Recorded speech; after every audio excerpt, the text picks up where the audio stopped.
ওয়াকফ সংশোধনী আইন প্রত্যাহারের দাবিতে উত্তপ্ত হয়েছিল নবাবের জেলা। অশান্তি ছড়িয়েছিল মুর্শিদাবাদের জঙ্গিপুর, ধুলিয়ান, শামশেরগঞ্জ, সুতি সহ বিভিন্ন এলাকায়। ধীরে ধীরে সেই বিক্ষোভ গুন্ডামিতে পরিণত হয়। ভাঙচুর চালানো হয় পুলিশের গাড়ি, সরকারি সম্পত্তি ও সাধারণ মানুষের বাড়িতে। অগ্নিগর্ভ পরিস্থিতি তৈরি হয় সেখানে।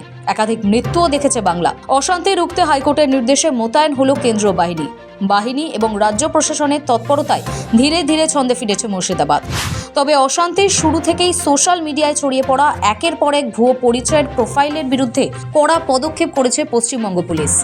এই অশান্তির সুযোগ নিয়েই অনেকে সোশ্যাল মিডিয়ায় বিদ্বেষ ছড়াচ্ছেন বলে অভিযোগ। এবার ফের সাম্প্রদায়িক উস্কানি ঠেকাতে তৎপর পশ্চিমবঙ্গ পুলিশ। রাজ্য পুলিশের তরফে একটি এক্স বার্তায় জানানো হয়েছে, কিছু ভুয়ো প্রোফাইল বর্তমানে নিজেদের মুর্শিদাবাদ জেলার বাসিন্দা বলে দাবি করছে এবং জেলার বিভিন্ন এলাকা উল্লেখ করে নিজেদের অবস্থান বোঝাচ্ছে।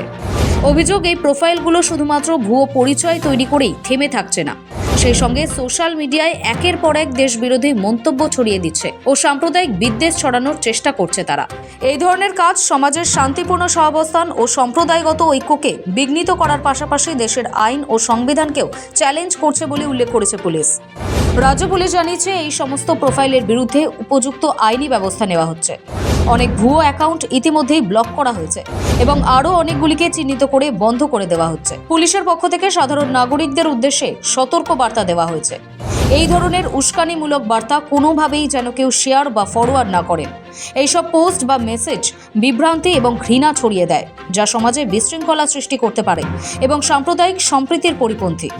রাজ্য পুলিশ জনগণের প্রতি আবেদন জানিয়েছেন, এই ধরনের আচরণ বন্ধ করতে ও সোশ্যাল মিডিয়ায় গুজব রুখতে সক্রিয় ভূমিকা নিতে। সন্দেহজনক প্রোফাইল বা বার্তা চোখে পড়লে তার সঙ্গে সঙ্গে সংশ্লিষ্ট কর্তৃপক্ষকে জানাতে অনুরোধ করা হয়। ব্যুরো রিপোর্ট, সময় কলকাতা।